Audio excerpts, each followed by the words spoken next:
Hello, I'm going to tie one of the most simplest flies I ever tied, and for this purpose I'm going to use this thread, UTC thread, black, and I'm just going to change my bobbin. So the idea to make this fly came to me after my trip to Portugal, when I saw what all of these guys are using. They're using almost exclusively Perdigon flies. They're using small flies, really tiny, like 18, 20, 16, a bit oversized bead on them. They make slim profiled flies, so the fly sink rate will be faster, and that's more or less it.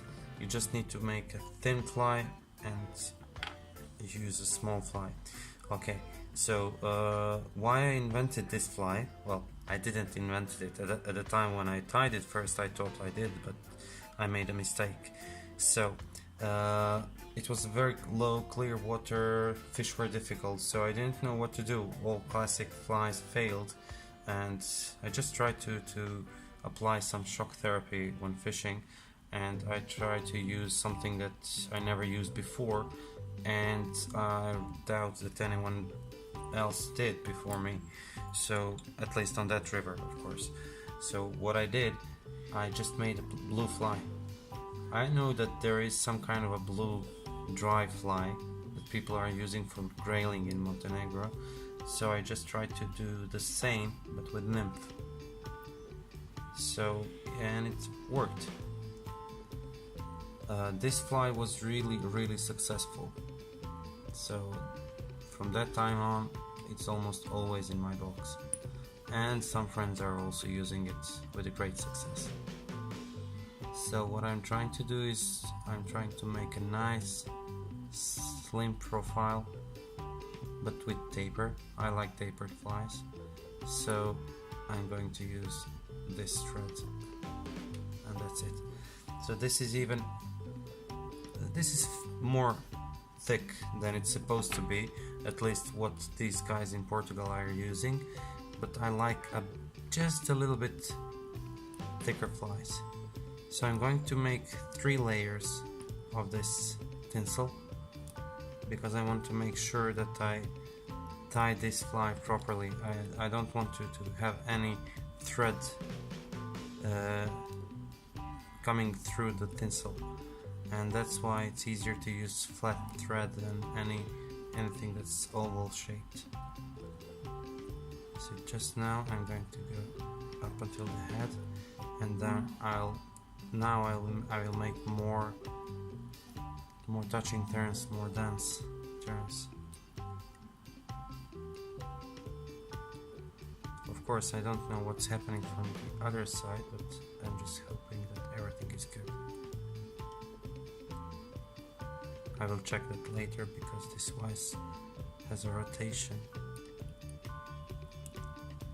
Now I'll go one more time. It doesn't have to be so dense, just to fill in the gaps that may occur, and that's it. I know this is a bit more than usual work for one Perdigon nymph, but I just like it the way it is, like this. I'll just a little bit thicker. I don't like too slim body. Maybe I'm just thinking that trout doesn't see it well, but I know it does. So yeah, there is no thread coming through. All that's left is to make that black whip finish, thorax, and a bit of varnish.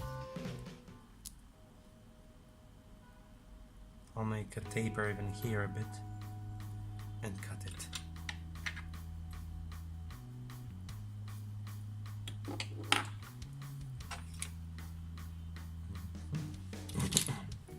Liquid UV, maybe a bit thicker UV, whatever you like to use.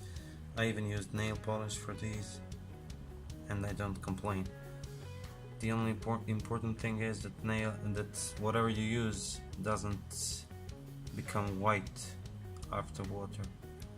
some varnishes tend to become white in water, and some super glues also.